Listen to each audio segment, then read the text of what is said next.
É uma alegria muito grande poder receber cada um de vocês mais uma vez para continuarmos essa nossa série de estudos. Estamos quase chegando no final, estamos entendendo muitos aspectos importantíssimos daquilo que Deus deixou para os seres humanos.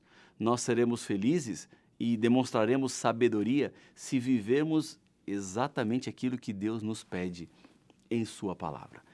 O tema de hoje será um conflito de adoração. Eu sou o pastor Rafael Rossi, apresentador do programa Arena do Futuro na TV Novo Tempo, e estou tendo a alegria de lhe acompanhar nos últimos dias nessa série especial de estudos da Palavra de Deus. Nesse momento, eu quero te convidar a fechar os olhos e vamos mais uma vez orar e pedir a bênção de Deus.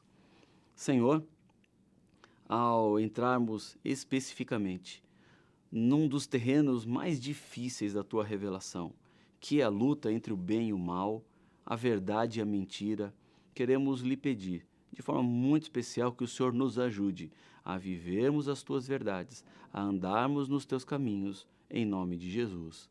Amém. O conflito cósmico, a queda e a condição pecadora do ser humano, a morte de Jesus, o Evangelho eterno e o juízo só fazem sentido se Deus é o Criador do nosso mundo.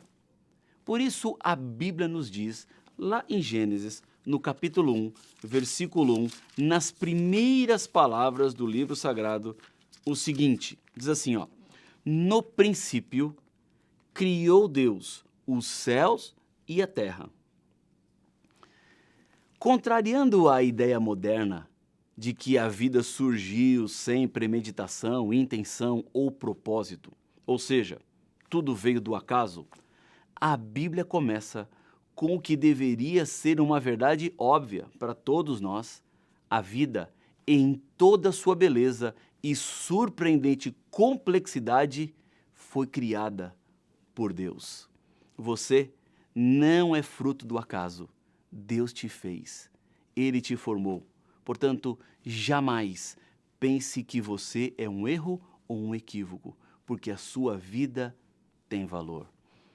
Voltando para as 3 mensagens angélicas, elas são especificamente para os últimos dias e também apontam para os dias da criação da terra. Veja o que diz Apocalipse capítulo 14, versículo 7. Há aqui uma menção na primeira mensagem angélica que aponta para o começo da história da criação do mundo. Apocalipse 14, versículo 7, diz assim, olha: dizendo em grande voz, temei a Deus e dai-lhe glória, pois é chegada a hora do seu juízo. E aí vem o convite: e adorai aquele que fez o céu e a terra e o mar e as fontes das águas. Esta mensagem da criação também remete ao 4º mandamento da lei de Deus. Diz assim, o 4º mandamento, talvez você tenha de memória, Êxodo capítulo 20, a partir do versículo 8, diz assim, olha: lembrem-se do dia de sábado para o santificar. E diz a Bíblia, porque em 6 dias o Senhor fez os céus, a terra, o mar e tudo o que neles há, e ao 7º dia descansou. Por isso, o Senhor abençoou o dia de sábado e o santificou. Conseguiu entender? O anjo de Apocalipse, capítulo 14, está chamando a atenção da criação. E o 4º mandamento da lei de Deus diz que o sábado deve ser guardado por causa da criação. Há uma conexão entre a mensagem de Deus no começo da história e a mensagem de Deus no final da história. Sabe o que isso me diz? Que Deus não muda. Deus mantém exatamente a sua mensagem em toda a história, desde o começo até o fim. Não há nenhuma sombra ou variação de mudança naquilo que Deus estipulou como o seu plano para a humanidade. Quando vamos a Gênesis, no capítulo 2, no versículo 3, encontramos aqui o estabelecimento do dia de sábado como um dia diferente dos outros dias da semana. Diz assim a Bíblia: assim, pois, foram acabados os céus e a terra, e todo o seu exército. Gênesis 2:1. E agora o versículo 3. E abençoou Deus o dia sétimo e o santificou, porque nele descansou de toda a obra que como Criador fizera. Deus descansou?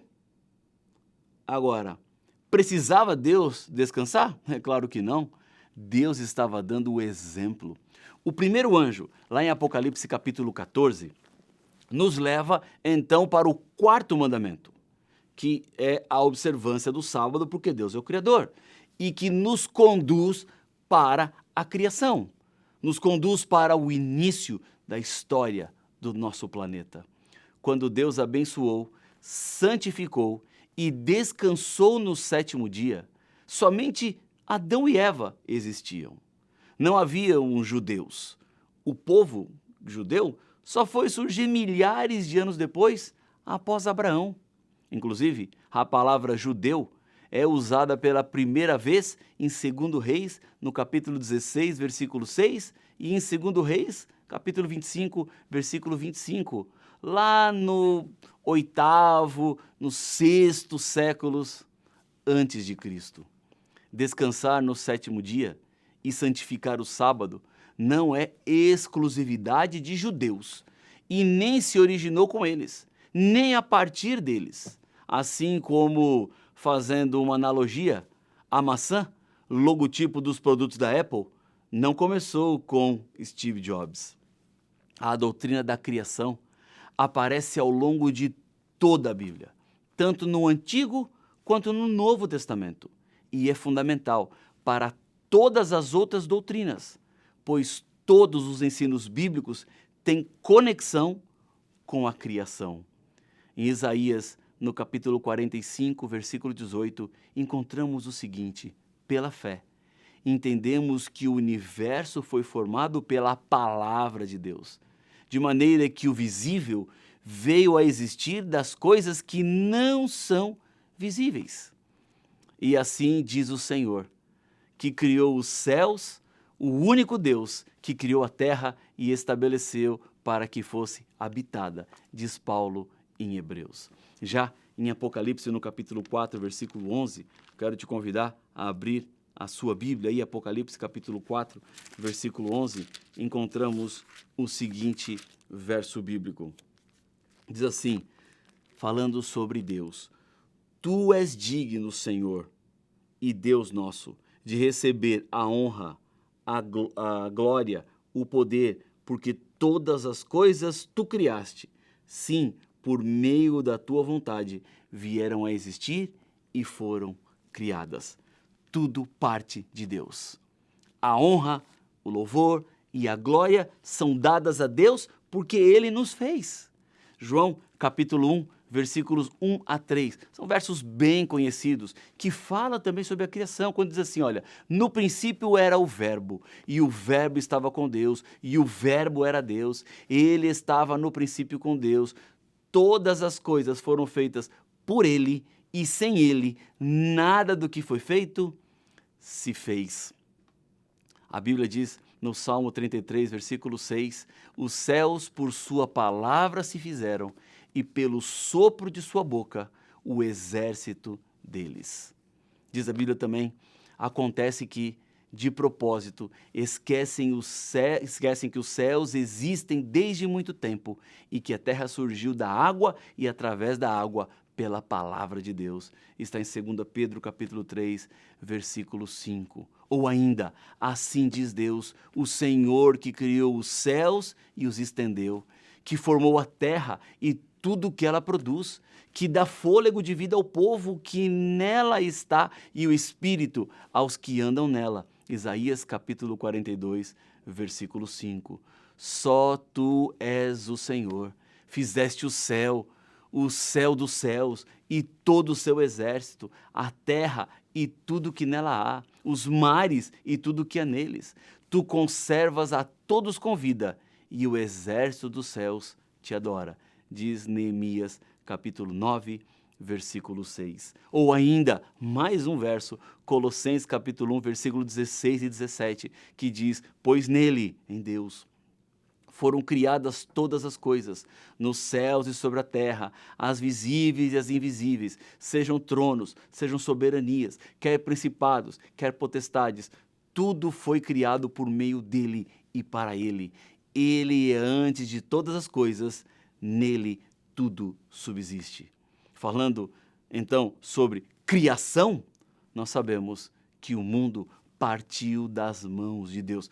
Há provas e versos abundantes em toda a palavra de Deus para te dar certeza e segurança de que Deus está no controle de toda a história. O sétimo dia, um segmento de tempo, dimensão na qual as coisas do espaço existem, foi abençoado e a primeira coisa a ser santificada. Santificado, que significa separado para um uso santo em hebraico. Porque Deus descansou no sétimo dia de toda a obra que como Criador havia feito.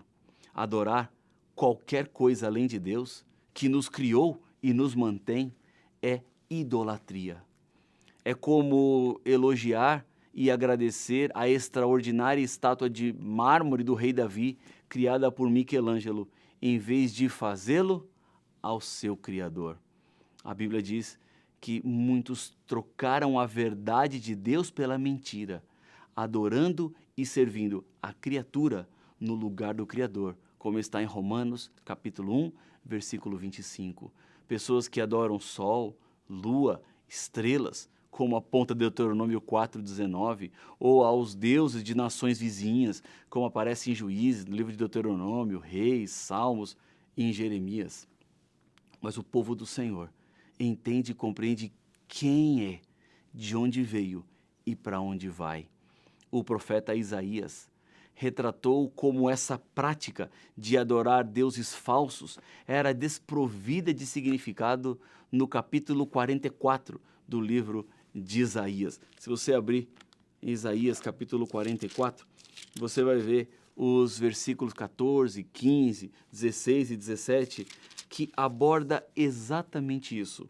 Quando se cria de cedro, cipestre, carvalhos, fazendo os seus deuses, adorando esses deuses, como se esses deuses pudessem ouvir a sua oração ou atender aos seus pedidos. Tudo aquilo que toma o lugar de Deus na sua vida é falsa adoração. E não importa o que seja, nada pode salvar, nem dinheiro, nem o poder. Cedo ou tarde, nós voltaremos ao pó de onde viemos. Por isso é que a nossa única esperança e salvação se encontra no Senhor e no seu Evangelho eterno. Somente Deus merece ser adorado. Fama, sexo, poder, ciência, tecnologia, o eu, nenhum desses ídolos tem poder para nos salvar mais do que um pedaço de madeira ou qualquer foto numa parede. A experiência de Sadraque, Mesaque e Abidnego, em sua recusa a adorar uma estátua, está diretamente ligada às 3 mensagens angélicas de Apocalipse capítulo 14. Em Daniel capítulo 3, a expressão adorem a imagem de ouro ocorre 6 vezes, nos versos 5, 7, 10, 12, 14 e 18. Em Apocalipse capítulo 13, versículo 15, ouvimos a advertência quanto a um tempo de perseguição e ameaças de morte para adorar a imagem da besta, assim como em Daniel 3. A questão da adoração e de quem adoraremos ganha relevância muito especial. A 3ª mensagem angélica usa o mesmo vocabulário de Daniel capítulo 3, quando adverte contra a adoração da falsa imagem, que aparece pela primeira vez em Apocalipse no capítulo 13, quando as 2 bestas se unem e uma dá força à outra. A primeira mensagem angélica começa com o Evangelho eterno. as boas novas de Jesus, nosso Criador e Redentor, cuja justiça nos dá esperança na hora de seu juízo e nos conclama a temer, dar glória e adorar aquele que fez o céu, a terra, o mar e as fontes das águas e estabeleceu no Éden o 7º dia como memorial dessa criação. O convite para adorar o Criador se torna mais evidente na mensagem do 3º anjo, quanto à adoração da imagem em que envolverá o mundo inteiro em um dilema. Adorar a criação caída, da qual na realidade necessitamos ser salvos, ou o Criador, que é o único capaz de nos salvar dela. A escolha está aí, diante de você. Você aceita Deus como seu Criador?